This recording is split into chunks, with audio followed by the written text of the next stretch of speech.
अगर भगवान तुमसे इंतजार करवा रहे हैं तो तैयार रहना। वो उनसे कहीं ज्यादा देने वाले हैं जितना तुमने मांगा है। जिस तरह लोग मुर्दे इंसान को कंधा देना पुण्य समझते हैं, काश इस तरह जिंदा इंसान को सहारा देना पुण्य समझने लगे तो जिंदगी आसान हो जाएगी। मत सोच इतना जिंदगी के बारे में, जिसने जिंदगी दी है उसने भी तो कुछ सोचा होगा। बेवजह ही नहीं होती लोगों से मुलाकात, किसी से सबक मिलता है तो किसी से ज्ञान। श्री कृष्ण कहते हैं, किसी को दुख देकर मुझसे अपने सुख की इच्छा मत करना। अगर तुम किसी को एक पल का भी सुख देते हो तो अपने दुख की चिंता कभी मत करना। जब दर्द और कड़वी बोली दोनों सहन होने लगे तो समझ लेना जीना आ गया है। कौन क्या कर रहा है, कैसे कर रहा है, क्यों कर रहा है, इन सब से आप जितना दूर रहेंगे उतना ही खुश रहेंगे। हंसते रहो तो दुनिया साथ है, वरना आंसुओं को तो आंखों में भी जगह नहीं मिलती। जीवन में जो होता है वह किसी वजह से होता है, या तो वह आपको कुछ बना कर जाता है या फिर कुछ सिखाकर। कटना, पिसना और अंतिम समय तक निचोड़े जाना गन्ने से बेहतर कौन जानता है कि मीठा होने का नुकसान कितना होता है। जब कोई दिल दुखाए तो सबसे बेहतर है कि हम चुप हो जाएं, क्योंकि जिन्हें हम जवाब नहीं देते उन्हें फिर वक्त जवाब देता है। अंधे बहरे गूंगे बनकर अपने लक्ष्य पर ध्यान देते रहो। यहाँ इतने खाली लोग हैं कि ना खुद कुछ करेंगे और ना करने वालों को कुछ करने देंगे, और उनका मनोबल भी तोड़ देंगे।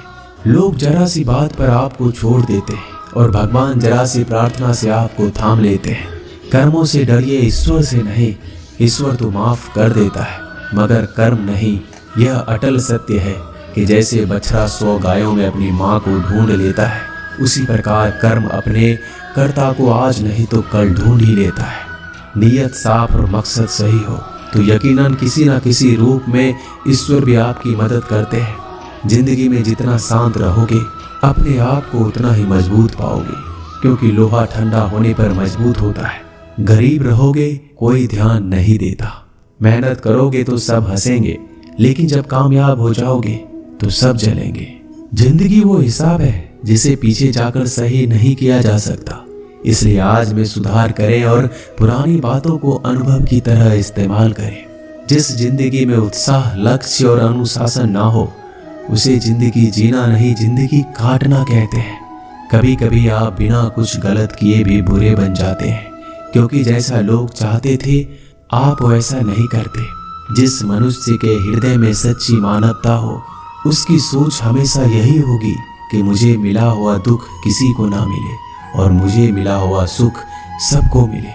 मैंने हंसकर भी देख लिया और रोकर भी देख लिया, किसी को पाकर किसी को खोकर भी देख लिया। ये जान लिया कि जिंदगी वही जी सकता है जिसने अकेले जीना सीख लिया। जिंदगी बहुत कुछ सिखाती है, थोड़ा रुलाती है, थोड़ा हंसाती है। खुद से ज्यादा किसी पे भरोसा मत करना, क्योंकि अंधेरे में तो परछाई भी साथ छोड़ देती है।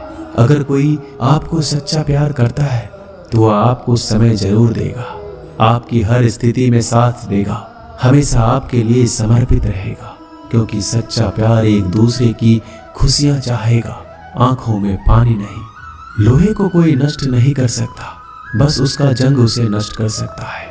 इसी तरह आदमी को कोई और नहीं बल्कि उसकी सोच ही नष्ट कर सकती है। इसलिए सोच अच्छी रखो, फल अच्छा ही होगा।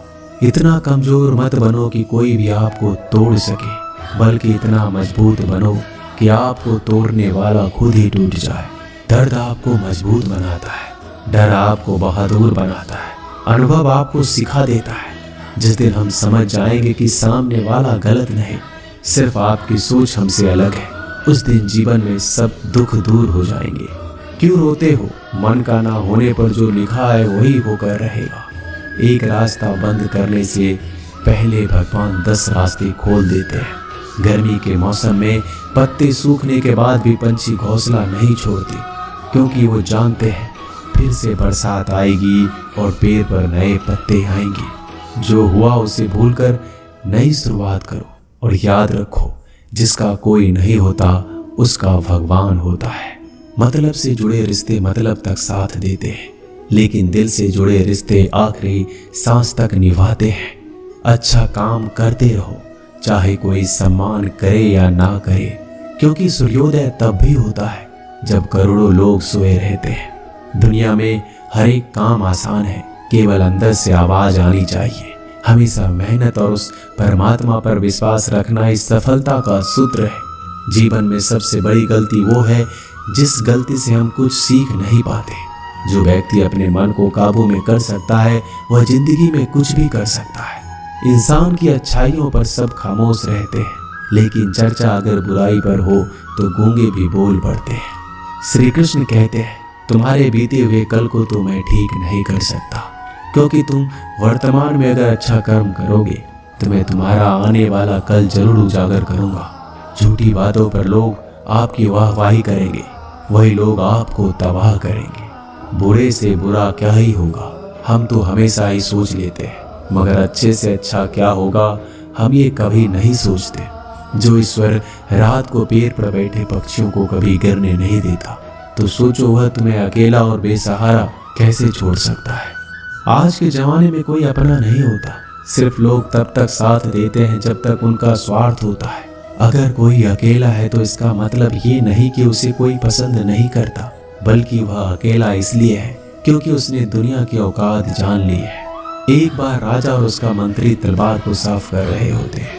तलवार को साफ करते समय अचानक राजा के पैर पर तलवार गिर जाती है और राजा के पैर की उंगलियां कट जाती है। उस राजा को उंगली कटने के कारण बहुत ही तकलीफ हो रही थी, बहुत ही दर्द हो रहा था, लेकिन उसका मंत्री कहता है, शांत रहिए महाराज, जो कुछ भी होता है अच्छे के लिए होता है। राजा को यह बात सुनकर गुस्सा आ जाता है। वह मंत्री से कहता है कि मेरी उंगली टूट गई और तुम कह रहे हो अच्छे के लिए हुआ। वो मंत्री राजा को समझाने की कोशिश करता है, पर वो नहीं मानता और बिना सुने गुस्से के कारण मंत्री को काल कोठरी में बंद करने का आदेश दे देता है। पर मंत्री को इस बात का कोई दुख नहीं था, क्योंकि उसका अभी भी यही कहना था कि जो होता है अच्छे के लिए होता है। वो अपनी खुशी से ही अपने आप को सैनिक के हवाले कर देता है। राजा इस बात को सुनकर चौंक जाता है, सोचता है कि मेरा मंत्री कितना मूर्ख था। उसे लग रहा था कि मैंने उसे अच्छाई के लिए कैद कर दिया। इस घटना के 3 महीने बीत जाते हैं। एक दिन राजा अपने सैनिकों को लेकर शिकार करने के लिए जंगल में जाता है। राजा को एक हिरन दिखता है। हिरन का पीछा करते करते राजा घने जंगलों में चला जाता है। वह हिरन को पकड़ नहीं पाता और जंगलों में खो जाता है। वो बाहर आने के लिए रास्ता ढूंढता है, लेकिन रास्ता उसे नहीं मिलता। तभी कुछ आदिवासी लोग उसे घेर लेते हैं। उन लोगों को पता नहीं था कि वह राजा है। वो लोग अपने देवता को बलि चढ़ाने के लिए एक इंसान को ढूंढ रहे थे। आदिवासी लोग राजा को पकड़कर अपने इलाके में ले जाते हैं। राजा उनको बार बार समझाने की कोशिश करते हैं, लेकिन वो लोग कुछ भी नहीं समझ रहे थे। वो लोग खुशी से नाचते हैं और राजा को नहलाकर बलि चढ़ाने के लिए उनको कपड़ा पहनाते हैं। अब राजा को लगता है कि वो मरने वाला है। जब आदिवासी लोगों का मुखिया राजा को मारने जाता है, तब देखता है कि राजा के पैर की उंगली कट चुकी है। इसको देखकर उसका मुखिया कहता है कि इस इंसान की बलि नहीं दी जा सकती, क्योंकि ये इंसान पूरा नहीं है, एक अंग कटा हुआ है, और उनके भगवान को एक पूरे इंसान की बलि ही दी जा सकती है। अगर ऐसे इंसान की बलि दी जाए जिसका अंग पहले से कटा हुआ है, तो उनके देवता खुश होने की जगह नाराज हो जाएंगे। फिर वो लोग राजा को छोड़ देते हैं। राजा खुशी खुशी अपने महल चला जाता है और सोचता है, अगर मेरी उंगली उस दिन ना कटी होती तो आज मेरी मौत हो जाती। इसका मतलब मंत्री सही कह रहा था, जो कुछ होता है अच्छे के लिए होता है। फिर राजा अपने सैनिकों को आदेश देता है कि जल्दी से जाकर मंत्री को रिहा किया जाए। फिर राजा मंत्री को अपना पद वापस देते हैं और पूछते हैं, मंत्री, उस दिन मेरी उंगली कट गई, मेरे लिए अच्छा हुआ, मैं मान गया, लेकिन तुम जेल में हो, इससे तुम्हारा क्या अच्छा हुआ? मंत्री खुशी खुशी राजा से कहता है, महाराज, आप शिकार के लिए जाते तो आपके साथ मुझे भी आना पड़ता, और अगर मैं आपके साथ जाता तो लोग मुझे मार देते। मंत्री की बात सुनकर राजा को समझ आता है कि जो भी हमारे जीवन में होता है वो अच्छे के लिए होता है। अगर हम अपने जीवन में देखें तो हमारे जीवन में भी कुछ मुश्किलें आती हैं, हम उनका सामना नहीं करते, हम उनको ही दोष देते हैं। ये मुश्किलें हमें आगे बढ़ाने और मजबूत कराने के लिए ही आती है।